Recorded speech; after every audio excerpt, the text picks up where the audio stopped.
Today, I'm going to be going over the best player with every single jersey number in Major League Baseball. So starting out with number 99, I'm going to be talking about Red Sox outfielder Alex Verdugo. I'm just kidding. It's obviously Aaron Judge. Aaron Judge was the MVP 2 years ago, and he's one of the best players in baseball. Number 99 has to be Aaron Judge. There's no other way to put it. Coming in at number 98 is another Yankee, and his name is Randy Vasquez. This is the only player that wore 98 in the entire MLB season, so I didn't have much of a choice with this. Coming in at number 97, there is also only one player, and it's another New York Yankees pitcher in Ron Marinaccio. He's a decent pitcher. He wasn't as good as he's been the last couple of years in 2023, but he's not terrible. At 96, we have no one. Not a single player wore number 96 on their jersey in the 2023 season. However, at number 95, we're going to another Yankee in Oswaldo Cabrera. Again, he's the only player that wore number 95, so there's no player to choose from, it's Oswaldo. And at number 94, we have Yoendrys Gomez. He only pitched one game. He's the only player that wore this jersey number. We've started out with 5 Yankees, but it's about to change with number 93. Number 93, there are actually 4 players, but definitely the best one of these players is Yimi Garcia of the Toronto Blue Jays. He's been pretty good throughout his career, not the greatest player of all time, but probably the best player on the list so far apart from Aaron Judge. At number 92 was the first, somewhat difficult decision, but I ended up going with Genesis Cabrera. He's another relief pitcher for the Blue Jays. He was traded from the Cardinals earlier in the year. He's okay, not the greatest player of all time. At number 91, we have one of the worst players on the list in Matt Gage. He's a relief pitcher that's been pretty good throughout his career, but he only has 17 innings pitched, and that's the best you can get for number 91. For number 90, we're heading north of the border once again to Toronto and landing on side armor Adam Cimber. This guy has been pretty good since he's been in Toronto, but in 2023 he was actually terrible, so that's weird. Heading into the 80s, we have a very, very young player, a 20-year-old in Jason Dominguez for the New York Yankees. He's only had 31 at-bats in the big leagues, but he's made an impact in those 31 at-bats, and he is the obvious choice for 89. At number 88, we finally have another really good player in Luis Robert Jr.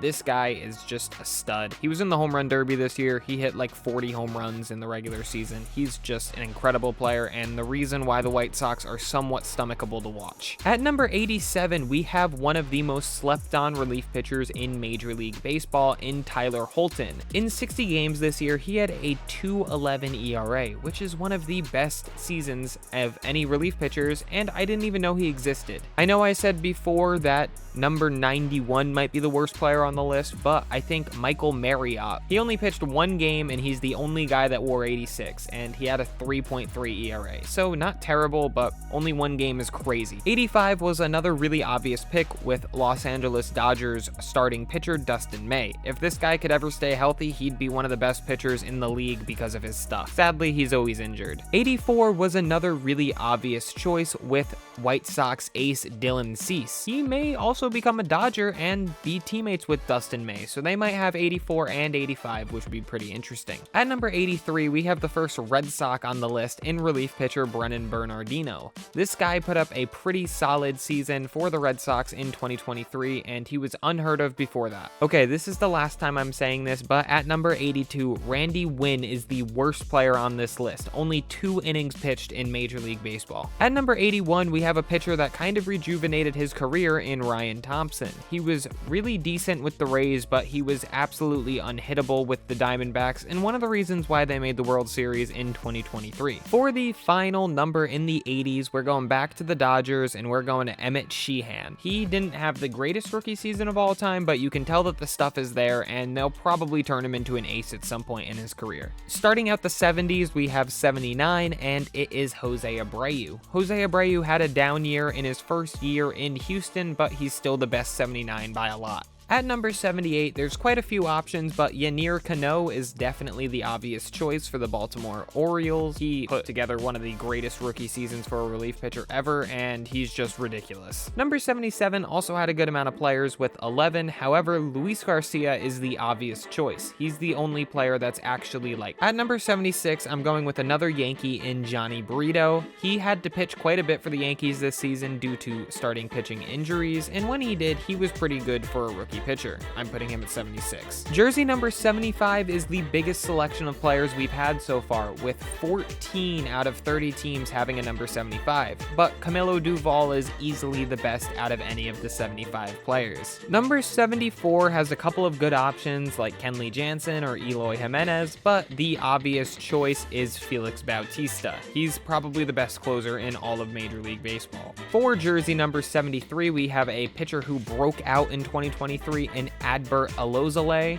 He had a 2.6 ERA, and he was just really good for the Chicago Cubs. At number 72, we have another Cubs breakout pitcher in Javier Assad. This guy only had 9 games pitched in his MLB career prior to this season, but he did have a 3.0 ERA in 32 games this year. He was very solid for the Cubs. Number 71 easily has the most players so far, with 18 different players wearing number 71, but only one of them is even good, and that's Josh Hader. He would have been tough to beat either way, but it made my job really easy. At number 70, there were a couple of decent players, but I have to give it to another Dodgers rookie starting pitcher in Bobby Miller. He put up a really good rookie season and just is the best number 70 in Major League Baseball. Only 2 people were brave enough to wear the number 69 on their back, and one of them is Silvino Bracho, who I think is the best out of the players, although he's not good. Number 68, however, is good, and that is Mariners ace George Kirby. 68 is now the highest amount of players wearing that jersey number in 19 different teams having a number 68, but Kirby tops all of them. Number 67 also has 19 different players wearing that jersey number, however, only one of them is even good, and that is Seth Lugo. He became a starter last season and had a really good end to his season with the San Diego Padres. We're on a roll with 19 players as number 66 continues with 19 different options, and my favorite of the options is Brayan Bello. There were really no other options besides Brayan Bello, even though there were 19 choices to choose from. Bello was easily the best one. Number 65 breaks the 20 barrier as 20 different players were wearing number 65. However, the best of all of them was James Paxton in my opinion. Pretty much from here on out, every single jersey number has about 20 players wearing the jerseys, so the players are going to get a little bit better. And at number 64, I have Shawn Armstrong. This guy is just one of the most underrated pitchers in baseball. He had a 1.3 ERA in 40 games this season for the Tampa Bay Rays. They've done it again. Number 63 was a little bit tough because there is Diego Castillo in it, but he's been injured and hasn't been that great as of late, so I'm going with Josh Stomont from the Royals. 62 was an easy choice with Logan Webb. He's one of the game's best young pitchers, and he's the obvious choice for number 62. Number 61 did have 22 players to choose from, however, none of them were that great. Nick Anderson was my choice though, as I think he is the best of the 22 players. The final number of the 60s is 60 itself, and I'm going to be giving it to Oakland Athletics relief pitcher Sam Moll. This left-hander is pretty solid, and I didn't think I'd be putting an athletic on the list, but here we are. Number 59, surprisingly, is a very strong number, with contenders of Johan Duran, Jeffrey Springs, Framber Valdez, and even Evan Phillips of the Dodgers. However, I have to go with Johan Duran. He's one of the best closers in the league, and his stuff is ridiculous. At number 58, I have to go with Luis Castillo, and it is pretty impressive because there are 27 different players with the number 58. However, Luis Castillo tops all of them, and he is the choice for this number. 57 is also a pretty good number, but I'm going to be ending up with Eduardo Rodriguez from the Detroit Tigers. I think he had a great season in 2023, and I just think he's the best out of this list. At number 56, we have one of the most exciting players in Major League Baseball in Randy Arozarena, and his his name is currently swirling around in trade rumors. As a Red Sox fan, I really hope that this guy is traded away from Tampa because he makes my life miserable. Number 55 is another really tough decision. There's guys like Carlos Rodon and Ryan Presley, but I have to go with Red Sox relief pitcher Chris Martin. He had one of the greatest relief pitching seasons of all time with 55 games and a 1.05 ERA. You don't get better than that. I'm going Chris Martin. I'm sorry, Astros fans. I know you're going to be mad. I'm picking Chris Martin. At number 54, we have newly acquired by the St. Louis Cardinals, Sonny Gray. I don't know if he'll still be the best number 54 when he goes back to a high market team, but right now he is the best number 54. 53 was the hardest choice of the list so far in my opinion. There are contenders like Adolis Garcia, Christian Javier, Christian Walker from the Diamondbacks. However, I'm going with Brandon Woodruff. This guy is just too good when he's healthy to not put on the list. I'm sorry, Rangers fans. I know you guys want me to say Adolis Garcia, but I'm saying Brandon Woodruff. Hopefully this will make Rangers fans a little bit less upset because with number 52, I'm going with Jordan Montgomery. There were another couple of decent pitchers in this list, but Jordan Montgomery has to be the best out of those pitchers, especially after the postseason that he just had. At number 51, we have a pretty easy choice with Pirates closer David Bednar. He's one of the better closers in the league and has been for a while, and there aren't really any other contenders. This is pretty insane, but number 50 had 32 different players wearing its jersey, which is crazy because there's only 30 teams. However, Mookie Betts is obviously the best out of the 50s. He's one of the best players in Major League Baseball. There would only be like 3 guys that you can even put above Mookie.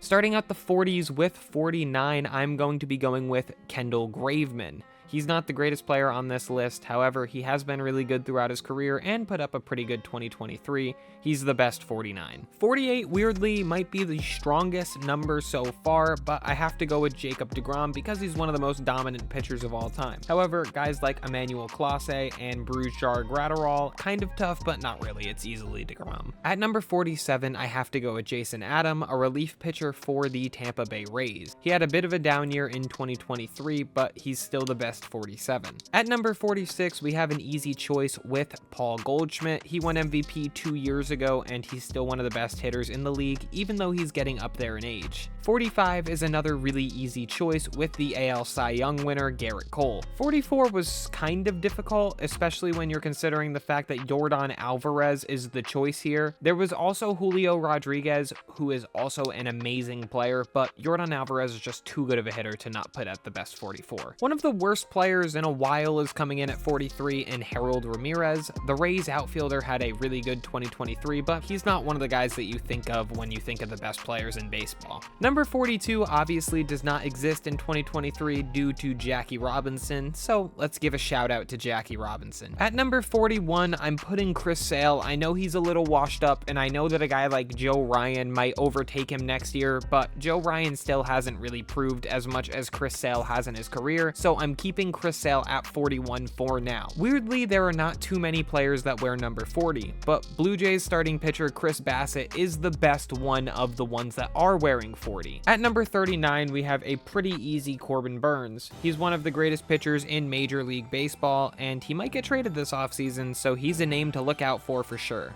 At number 38, I have Paul Sewald. He's a really solid closer for the Diamondbacks and helped them in their World Series run. At number 37, I have Nick Pivetta as long as he's a relief pitcher. If he's a starting pitcher, he's not the best 37, but if he's a relief pitcher, he is the best 37. At number 36, we have back-to-back Red Sox in Tristan Casas. The rookie first baseman is probably a top 10 first baseman based off of his rookie season. Tristan Casas is number 36. At number 35 is another absolutely amazing young player in Adley Rutschman. I believe he's the best catcher in baseball, and I think he's going to be for like the next 15 years. This guy is just ridiculous. Number 34 was extremely difficult choosing between Blue Jays pitcher Kevin Gausman and Mets pitcher Kodai Senga. However, I have to give it to Kevin Gausman. Gausman has been too good in this league for a couple of years now to put a rookie over him, but I wouldn't be surprised if I did this list again next year and I put Senga over Gausman because Senga is that good as well. Number 33 is not the greatest player on this list either. I have Brendan Donovan. He's a pretty good player, but he's just not as good as some of the other guys that came before him. Number 32 has a long list of players, but nobody that's that great great. I'm going with Evan Carter from the Texas Rangers. Everyone should know his name now after that playoff run that he just had. Number 31 is one of my most difficult choices so far, as I had to choose between Cedric Mullins and Max Scherzer. But at this point in their career, I think that Cedric Mullins is a better player than Max Scherzer, and I don't think he's that player anymore. Cedric Mullins is on the up, and I'm choosing him for number 31. At number 30, we have an easy choice in Kyle Tucker. The Astros right fielder is one of the best players in the league, and he's been consistent for about 4 years. Kyle Tucker is amazing. At number 29, we have a guy that really bothers me as a Red Sox fan, and unsurprisingly, he's another Tampa Bay Ray. Pete Fairbanks is a ridiculously good relief pitcher, but he's so annoying. There's just something about him. It drives me crazy. Number 28 might be the best list of players so far. It has Nolan Arenado, JD Martinez, Eugenio Suarez, but my favorite on the list is Matt Olson. This guy just hit like 50-something home runs in 2023. He's been so good for so long. Matt Olson is the best 28. I just said that number 28 has been the best so far, but number 27 tops it, and I have to go with Mike Trout. There are a lot of contenders at 27, like Jose Altuve, Vladimir Guerrero Jr. It's Mike Trout. I'm going with Mike Trout. At number 26, we don't have as good of a list of players. However, we do have a really good winner in Matt Chapman. He's a platinum glover. He hits for a lot of power. He does strike out too much, but Matt Chapman is still a great Major League Baseball player. At number 25, there were a couple of decent options, but I have to go with Anthony Santander. He is a very good switch hitting outfielder who really mashes baseballs, and if you haven't watched some of his furthest home runs, you're missing out because he absolutely rakes. At number 24, we have a guy who rejuvenated his career in Chicago in Cody Bellinger. Where will he be playing in 2024? Who knows, but if he is the number 24, he will be the best 24 on the list. 23 is also a pretty strong jersey number, but the winner has to be Fernando Tatis Jr.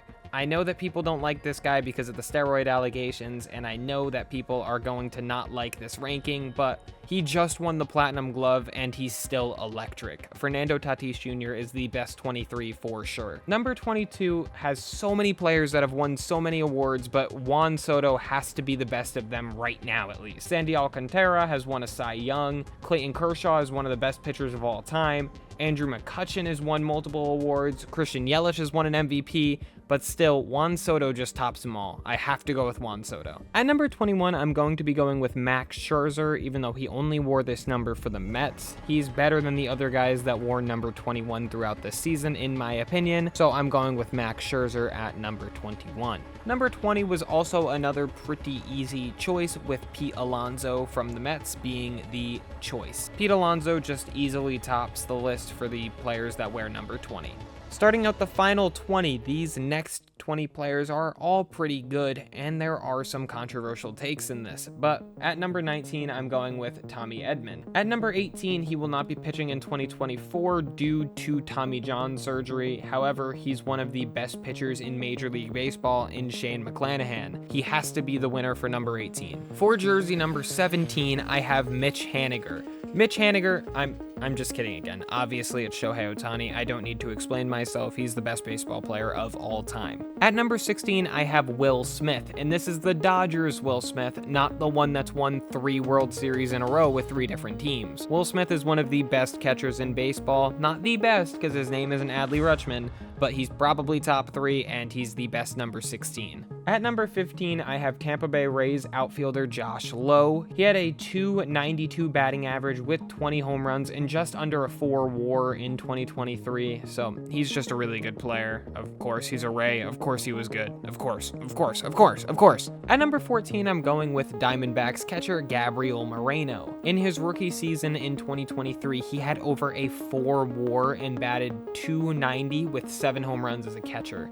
That is extremely impressive for a rookie, and he is the best number 14 in baseball. At number 13, I think I have one of the most obvious choices on the entire list, and it is Ronald Acuna Jr. He's one of the faces of baseball right now. He just won unanimous MVP. He just stole like 70 bases. This guy is ridiculous. I mean, there's no argument about anyone else. For the jersey number 12, I could see a little bit of an argument though, but I'm going with Francisco Lindor, the shortstop for the New York Mets. There are guys like Kyle Schwarber and Jorge Soler. However, I think Francisco Lindor is just easily better than those guys, and I'm putting him at number 12. Going from a former Guardian to a current Guardian at number 11 is Jose Ramirez. But Jose Ramirez does beat out Rafael Devers and Bo Bichette as the best number 11 in baseball. At number 10, I'm going with another one of the best catchers in baseball in Phillies catcher JT Realmuto. This guy has all the tools to be a great baseball player, which is extremely rare for a catcher. Most of the time, catchers do not have speed or contact or something, but JT Realmuto has all of it, so he's the best number 10. At number 9, we have Brandon Nimmo. There's not too much to talk about here. He just does everything he's supposed to very well, and he's the best player that wears the number 9 on the back of his jersey. Number 8 is a bit of a controversial one because there are contenders like Nick Castellanos and also Brandon Lau, but I'm going with Ian Happ from the Chicago Cubs. He's a really underrated player and has put together a lot of good seasons in a row. I'm putting Ian Happ. Number 7 also has some really good choices with guys like Corbin Carroll, Dansby Swanson, Bobby Witt Jr. However, I'm going with another Philly in Trey Turner. He had a bit of a down year in 2023, but he's one of the best shortstops in the league, and I have to put him above the other guys. Trey Turner has to be the best number 7. For number 6, this wasn't too difficult of an answer in my opinion. At number 6, I have to go with rookie third baseman for the Texas Rangers, Josh Jung. He had a really good rookie season, and he might not have won Rookie of the Year, but he is one of the best rookies in Major League Baseball. Okay, number 5. This was the most difficult decision of the entire list. I have to choose between Corey Seager and Freddie Freeman. Both of these are 2 of the top 5 players in Major League Baseball, but I have to give it to Corey Seager. He just won the World Series, and his postseason was absolutely ridiculous. Plus, his regular season was ridiculous. I have to give it to Corey Seager, although Freddie Freeman is just as good as just about anyone else in Major League Baseball. At number 4, we have a much simpler and easier choice with the NL Cy Young winner in Blake Snell. There were a decent couple of options, but I have to go Blake Snell for sure. At number 3, we have new first baseman Bryce Harper. Coming off of Tommy John surgery, he didn't have the greatest season of his career. However, he's had some of the greatest seasons ever from baseball players. So Bryce Harper has to be number 3. Coming into the final 3 spots, I have number 2, and he's going to be Marcus Semien. Marcus Semien has been one of the most consistent players in baseball for the last 4 or 5 years, and I have to give him the best number 2 spot. Number 2 has a good amount of good players though, like Xander Bogaerts, Alex Bregman, Gunnar Henderson, but Marcus Semien tops all of them. At number 1, we have Ozzie Albies, the second baseman for the Atlanta Braves. He's one of the best second basemen in the league. Not the best because Marcus Semien does exist, but Ozzie Albies is up there, and he's the best player to wear number 1. The list is finally over. Marcus Stroman is the best player to wear number 0. If you disagree with any of these, let me know in the comments. I'm always curious about your thoughts. And if you did watch this point in the video, please consider subscribing and liking. And if you enjoyed this video, YouTube thinks that you'll love this video, so why not check it out?